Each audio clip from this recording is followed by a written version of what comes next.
Hey guys, and welcome to this video. I do want to give a quick disclaimer that if you hear any children in the background, I do have 2 of them, so just please try to excuse them. And one is in here with me right now, so you're probably going to hear him. Sorry about that. So let's get into the video. By the title of this video, you can tell that this is a how to start your natural hair journey video. So most people that are going natural are usually coming from having relaxers or perms already in their hair. So there are 2 ways that you can go natural when you are relaxed, and the most popular way, and the first way that I'm going to talk about, is big chop. So big chopping is the process of cutting off all of your natural, not all of your natural, I'm sorry, all of your relaxed or permed ends, so then you are left with your natural hair. And it's quick and easy because after you cut off all the relaxed ends, then you're just automatically natural. So that's why it's the most popular and common way, because if you're just ready to go natural, like boom, you just pick up some scissors, cut off all your relaxed hair, and then you're natural. The second way is a more lengthy process, and it is called transitioning.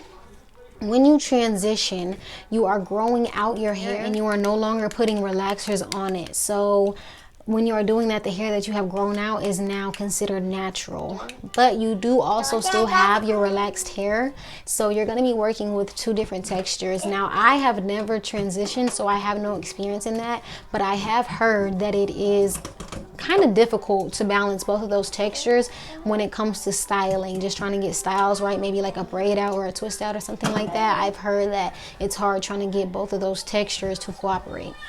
But that's just what I've heard. I don't have any experience in transitioning because I've always big chopped.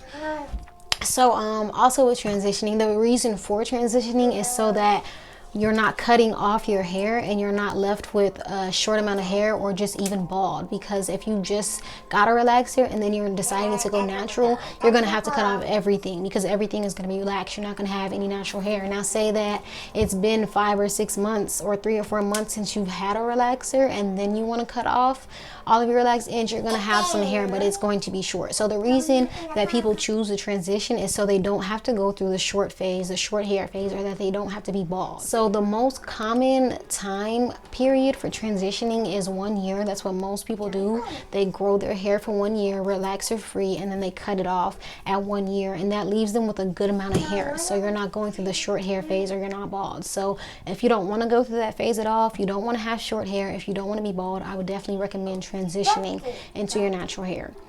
Now, with that being said, I think the most common length of time to transition is 1 year, but there's no rule or set limit. You can transition for as long as you want. So if you want to go longer, you want to transition for 1.5 years, 2 years, 3 years, 4 years before you cut your relaxed hair off, you can do that. You're free to do whatever you want. Or if you don't even want to transition that long, maybe you want to transition for 6 months or 4 months or 3 months, whatever. You can transition for as long as you want. It's up to you to decide when you want to make the journey into chopping. But eventually you have to cut off the relaxed hair. There's no way that you can go natural without cutting off your hair. And some people even do where they transition, but they cut off their relaxed ends every so often. So they're still growing out their hair, but they're slowly cutting off that the relaxed part. You can do that as well. Okay, so that is how you actually go natural. And if you're already natural, then and maybe you just want a big chop just because your natural hair has become damaged or unhealthy, or you just want to start over, then you just big chop. So that is how you actually go natural. So it is called a natural hair journey because a lot of people who are deciding to come natural, they usually have a certain length that they want their hair to get to when they become natural, and because of that certain length, it's going to take time to get to that length. So while you're growing your hair and you're being natural and you're trying to get to that certain length that you want to get to, like let's say you want to grow your hair down to your armpits, like down here, and you're starting at, you know, all the way up here, like this long, it's a journey. It's going to take time to come all the way down to your armpits. So that's why it's called a natural hair journey, because you're on a journey to getting your hair into this certain length.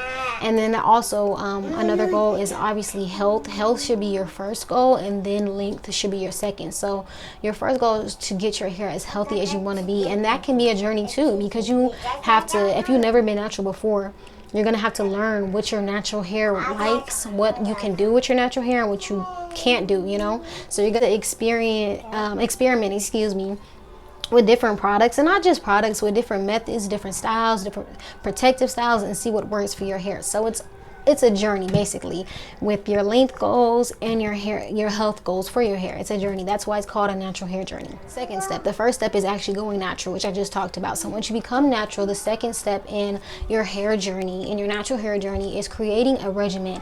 This is so important to maintain the health of your natural hair, and also to get to that length. And with health comes length. So if you're getting your hair into a healthy point, the length goal that you want to get to, hi sweetie, it's gonna happen. You're gonna get there, but you have to get it healthy first.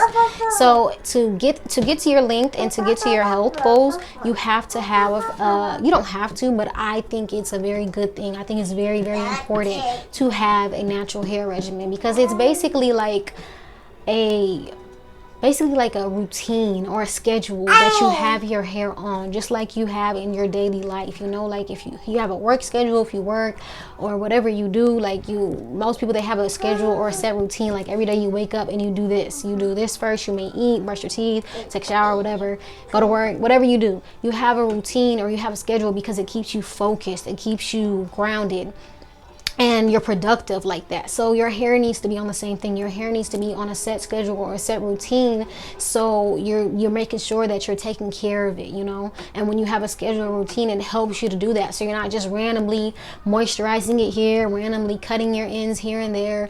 Like if you have a set schedule or routine, it's going to help your hair flourish and health and length. Okay, so how you create a natural hair regimen? The first thing you need to do is get products for your natural hair.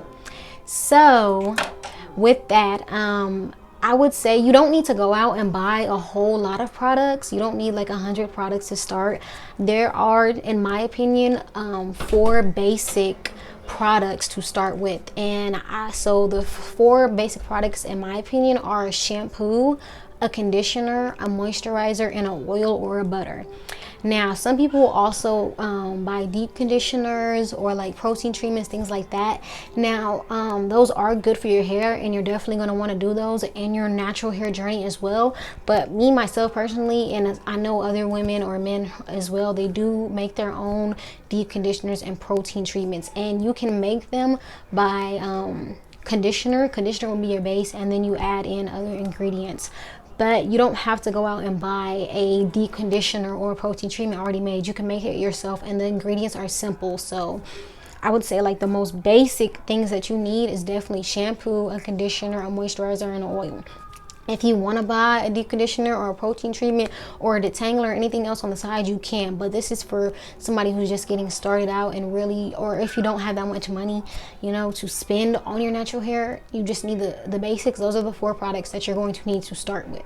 Make sure the products are natural. Make sure they say natural, because you know what natural most of the time. I mean, it's still good if you want to do your research the products ingredients on the back, but 9 times out of 10, if they say natural, they're healthier for your hair than things that don't say natural. Okay, I'm not saying that everything in the product is going to be a clean ingredient or a healthy ingredient for your hair, but 9 times out of 10, it is better than something that does not say natural. So you want to make sure that you are getting natural hair products. And with natural, really, like the moisturizer, that's what you need to be natural. Whatever you're using for your moisturizer, your conditioner, 9 times out of 10, it does not need to say natural. It's probably not going to say natural. It's fine. It's just a conditioner. Your shampoo is a tricky one. Some people like sulfate free. Some people prefer the sulfate because it cleanses your hair. Either or is fine in my opinion, which I will talk more about shampooing later down in the video, but I don't think there needs to be a specific one. Whichever one that you grab is fine. It's a shampoo. And then with the oil, same thing. Oil can be whatever you want to be, whatever oil that you choose. You might want to go, like, I'll go into products later. I'm going to go into those deeper, but I just wanted to say, just make sure that your moisturizer is natural. So moving on, once you have your products, the next thing that you want to do is create your actual natural hair regimen with your products, which is creating a set schedule and routine of when you're going to do your hair and how often you're going to do your hair. So I would say, and this varies from everybody's hair. Everyone's hair, is different depending on your hair type, the density, the porosity, even the volume, even that texture, all that plays a part. So it's gonna vary. So in this video, I'm just going to give you basically my hair regimen and what I do. I am type 4B, 4C. This may not work for everyone else. So I guess what you want to do is identify your hair type. That's probably the first step that you want to do, and that kind of goes along with products too. I personally don't use, well, I'm not gonna say I don't use, but I have never bought products based off seeing them in a 4B in another natural 4B 4C's hairs video. So the products that I buy, as long as it says natural, I really don't care. Now I will say that I do not buy like the mixed hair products or the curly hair, the curly hair products, because I feel like that is for looser hair types and for like type 3s and type A's. Or like a type 3B 4A, something like that, a looser texture. But as long as it says natural, I buy it. Now I'm not opposed to watching other 4B or 4C natural hair gurus, natural hair influencers, whatever, and seeing what products they use and then trying to imitate it in my own natural hair. I do like the things that I do, how often I do my hair and what I do to my hair, that is based off of my hair type. So let's say washing. So washing my hair, I wash my hair 4 times a month. So once a week, I wash my hair once a week. And out of those 4 weeks, I only shampoo once a week. Okay, this is what works for my hair. I think generally type 4 in general does not really need to be shampooed that often. But depending on your hair, like I said, this is going to vary from person to person. Nobody is the same. You may need to wash your hair more. You may need to not wash, but shampoo your hair specifically more. You may need to clarify it and get more product out if your hair requires being moisturized and oiled more often. So me personally, I only shampoo once a week. The other 3 weeks out of the month, I condition, which is also referred to as a co-wash. So if you're wondering what a co-wash is, that is where you just wash your hair with conditioner, no shampoo. So the other 3 weeks out of the month, I co-wash just using a conditioner, and then I follow up with a deep conditioner behind that. And also on the 4th week, when I shampoo as well, I follow with a deep conditioner as well. So all 4 weeks I'm deep conditioning, but only 1 week I shampoo, and I literally do it in that order. So 3 weeks, like for the first 3 weeks of the month, I'm doing co-washing and deep conditioning, and then on that 4th week, the last week, I will shampoo it at the end of the month and deep condition it. And you're shampooing because your clear shampoos are going to be harsher, even if it is like a sulfate free one or like a more cleaner ingredient shampoo. Its purpose is really to cleanse your hair. Now the conditioner is still cleaning your hair, but it's more so moisturizing it. That's what it's doing, is putting moisture back into your hair. So I personally only need to like deep clean or cleanse my hair once a month with shampoo. So that's why I do once a month. Like I said, this is just my hair regimen. You need to find out what works for your hair, and by doing that, identify your hair type. And you can do this by simply going on YouTube or going on Google and searching up the hair types, and then maybe look at pictures, and then maybe watch a few videos to see others' hair and determine where your hair kind of fits. So back to washing. So I wash my hair 4 times a month. I only shampoo once a month. Hi baby, shut the door baby. Thank you. So I only shampoo once a month. Now during that 1 week, I shampoo on one day. I wash my hair on one day, and then after I wash it, obviously I moisturize it and I oil it, or I seal my hair. Oiling is called sealing after you moisturize it, because you're sealing in that moisture. You don't have to use an oil. You can also use a butter as well. So a butter or oil is sealing in the moisturizer you just put into your hair. So after I wash my hair on that day, I'll moisturize and seal it, and then I wait 4 days, and then I go back in with my moisturizer and my oil or butter, whatever, a sealant, and I moisturize and seal again. So basically my hair gets washed once a week, but it gets moisturized twice a week, because it gets moisturized on that wash day, and then I pick a separate day 4 days later from washing it, and I moisturize and seal it again. And in between that time, I have a protective style is going to be one of your best friends. You want to protect your hair. A protective style is any style that is tucking away your ends, because your ends are most vulnerable. They are most prone to breakage. So they have low maintenance styles, and they have protective style. So a low maintenance style would be like putting your hair up in a puff or in a ponytail or in a bun, for example. That's low maintenance because you're not manipulating your hair too much. And too much manipulating, like too much touching, combing, brushing, doing too much to your hair, that can also lead to breakage. So if you're just putting it up in a bun or a puff or just anything simple like that, that is called low manipulation, but it is not a protective style because your ends are still out, okay?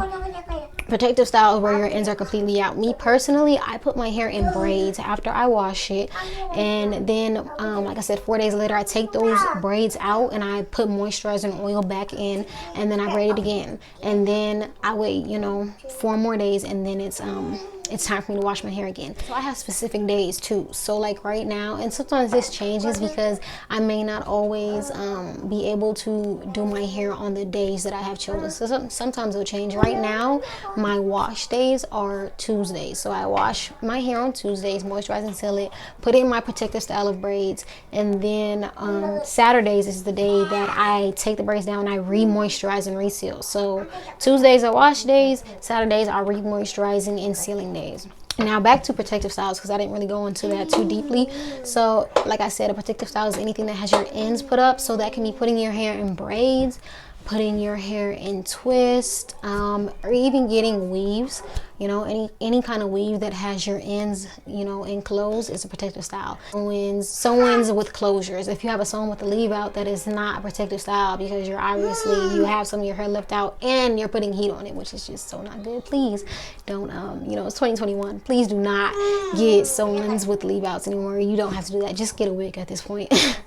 But so that's what a protective style is. You want to put your, and you can go on, you know, YouTube and search up. YouTube is going to be one of your best friends for starting a natural hair journey and just all that comes with it if you are foreign to this and you just have no knowledge on anything. So I am talking about some of it, but I'm not going to go too in depth because that will be something that you can probably honestly go back to my channel, because I'll have videos, more in-depth videos about the terms and the terminology in natural hair and just the different things. So I don't want to spend too much time talking about the different protective styles and things like that or the terms. But yeah, you do want to have a protective style to keep your hair, because you can't just like wash your hair, moisturize it, seal it, pick it out like how I have mine in an afro and then lay down and go to sleep. Like that's not going to work. Your hair is going to be matted, the ends are going to be out, left out, it's going to be tangled, and that's how your hair starts breaking off. So you want to have a style picked out after you wash your hair. Have a style picked out that's going to protect your hair. And that's pretty much what a natural hair regimen is having your products, the products that you use, and then it is picking days. And that's another thing. I would pick specifically days out of the week that you do your hair and stick to those days every week. The only exception is for when you get a protective style. Like me, my protective style, besides the braids that I do with my natural hair, I usually get box braids. So when I get box braids, I'm not doing my natural hair regimen, obviously, because my hair is in weave and it's in a protective style where I don't have to do that. The only thing that I do is oil my hair when I have my braids. Hair regimen is non-existent then because I have braids in my hair, or whatever your style may be, a wig or whatever.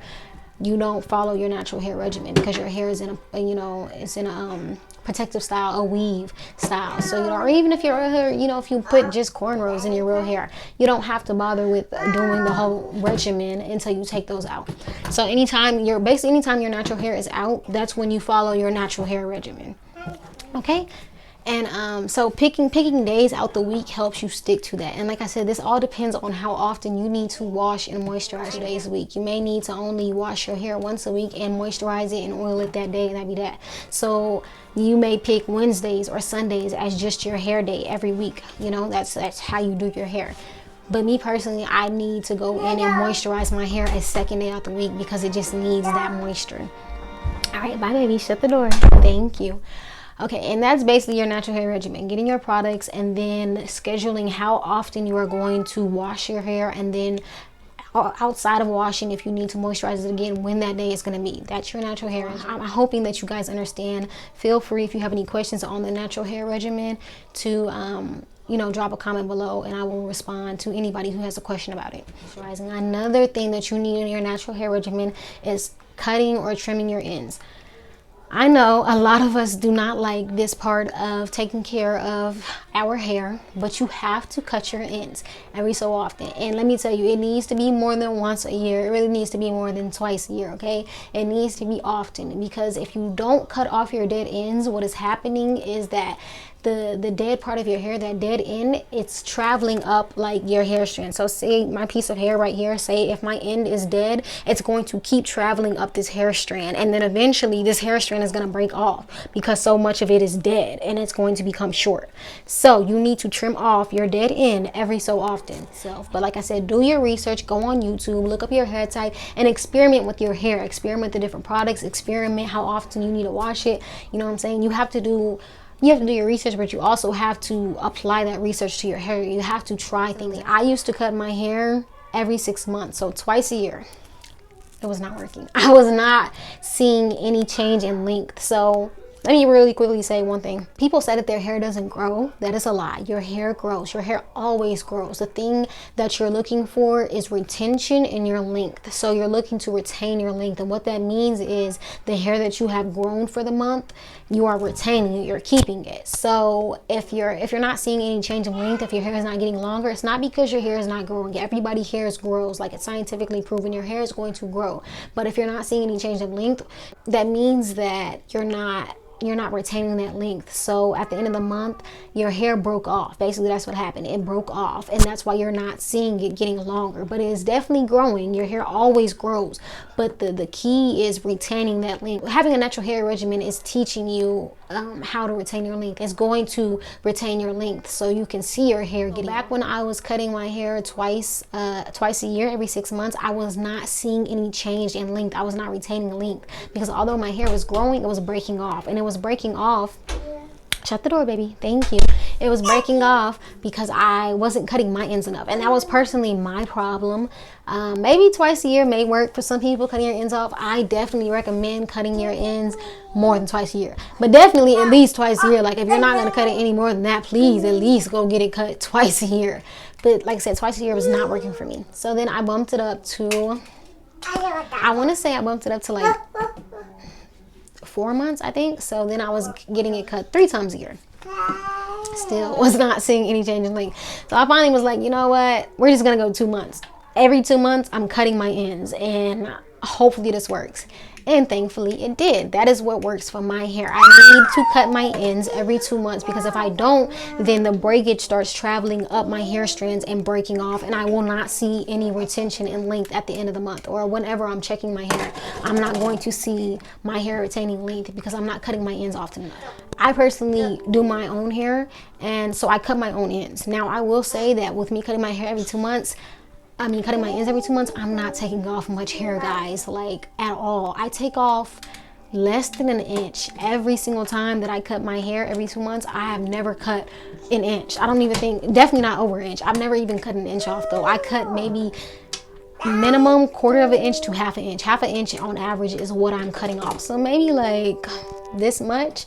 This is usually how much I'm cutting off my ends every 2 months. So it's not that big of a deal, honestly, to take your hair and, you know, like, let's say my hair is here and I'm taking off up to maybe here, you know, taking that off. It's not that big of a deal. And for me, like I said, I do it every 2 months. So while it does seem frequent, the amount that you're cutting off is not that big of a deal. So somewhere in your hair regimen, you also need to add in cutting your ends and how often you're going to do that.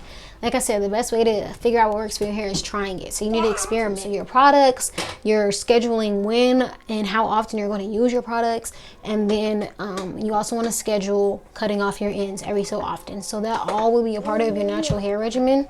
When I first started my natural hair journey, what I did was write my natural hair regimen down in my notes. So that may be a good way to like sort everything out and to keep up with it, to keep up with your hair regimen, to make sure that you're following it, is to write everything down. You don't have to write your products down, that's not necessary, but write the days that you're going to wash your hair, write down the days that you're going to moisturize your hair, how often you're going to do that, and then also write down how often you're going to cut your ends. If that works for you, if that helps you stick to your regimen more, do what I do. So this whole video is based off my experience and my opinion and my advice on starting a natural hair journey. You may watch somebody else's video and they may add in more things, or they may not talk about some of the things that I talk about. So keep in mind, this is just what I do, so you don't have to strictly follow it. You know, like I said, do your research. So watch this video and watch other videos to see how to start a natural hair regimen. That way you have all the information, all the facts, and you can use it to how you need to use it. So that is my natural hair regimen though: cutting my ends, moisturizing and sealing, and washing my hair so many times a week. And that's pretty much it. And then my products, the only products that I use honestly is, like I said, the 4 basic ones I told you guys in the beginning: the shampoo, the conditioner, the moisturizer, and the oil. I don't use anything outside of that. I do make my own 2 products outside of that, which is my deep conditioner and my protein treatments. I make those myself. I'm not going to talk about those or go into depth about that. I will have another video somewhere on my channel eventually about that, so you can just go to my channel and see how I make a regimen, the products I use, the products that work for my hair, and how I make my own products, and just talk more in depth about that. But for the sake of this video, this is just about how to start a natural hair journey. And obviously what comes with that is a hair regimen. That's a big part of your natural hair journey. You have to have well, you don't have to, but I think it's very important to have a hair regimen. After going natural, you know, transitioning or big chopping, creating your hair regimen, the third thing I would say is to have patience. Because like I said, most people who are becoming natural, they're doing so because they have, not because, but once they become natural, you usually have a certain length in mind, and it's gonna take time depending on how fast your hair grows. Now some people's hair will grow faster than average. The average length of time that hair grows is ½ an inch per month. Some people's hair may grow slower, some people's hair may grow faster than that, but depending on it, if your hair length goal is like, you know, down to your back, or if it's like armpit length, or, you know, breast length, you know, boob length, bra strap length, whatever, it's gonna take some time, especially if you're starting off with your shorter natural hair. So last thing is to have patience on your natural hair journey. Well, no, that's not the last thing, that's the third thing. I would say the fourth thing, the last thing, is to try to embrace it as much as you can, because it is a journey. You're gonna have ups and downs, and I call the downs a setback. So anytime that I have done something or I didn't do something and it resulted in me having to either big chop all over again, cut off some hair, or even just it resulted in me not seeing a lot of hair growth, which like I talked about earlier, not cutting my ends often enough, I seen, you know, my hair wasn't retaining length. If it resulted in that, I call it a setback personally. That's what I call it. So you're gonna have setbacks. You're gonna have times where you do something to your hair and it messes it up and you may need to cut it off, or you're gonna have times where you're not seeing any length or tension because something you are doing to your hair is something you're not. Problem, I call that a setback. You're gonna have those in your natural hair journey. Everything is not just gonna flow and go smoothly in your hair. For some people it may. Okay, let me take that back, because everybody's not the same. Some people may get it on their first try. They may have a great natural hair journey and everything goes right, and they get to their length and their health goals at the time that they want it to. Me personally, it hasn't happened like that. I've been natural for, this coming up will be my 5th year, November of 2021. That'll make 5 years of me being natural. Right now, currently, my hair is the longest that it has ever been. Before, I was getting to that because I had to figure out what worked for my hair, and it did take a long time. And then in between that, life happens. So just the fourth thing is just to love your hair. Love your hair. Embrace your hair journey. You're gonna have setbacks, you're gonna have downs, but you're also gonna have highs. You're gonna see what works for your hair. You're gonna see yourself retaining length. You're gonna see the health of your hair flourishing. You're gonna see your hair flourishing, period. So just enjoy it as much as you can. And those are my steps, my tips, my advice on how to start a natural hair journey. I hope this helps you guys. And yeah, just if you have any questions, just leave some comments down below, or just leave some comments down below if this video has helped you in going natural. I hope you guys enjoy this video, and I will see you guys in the next one. Bye.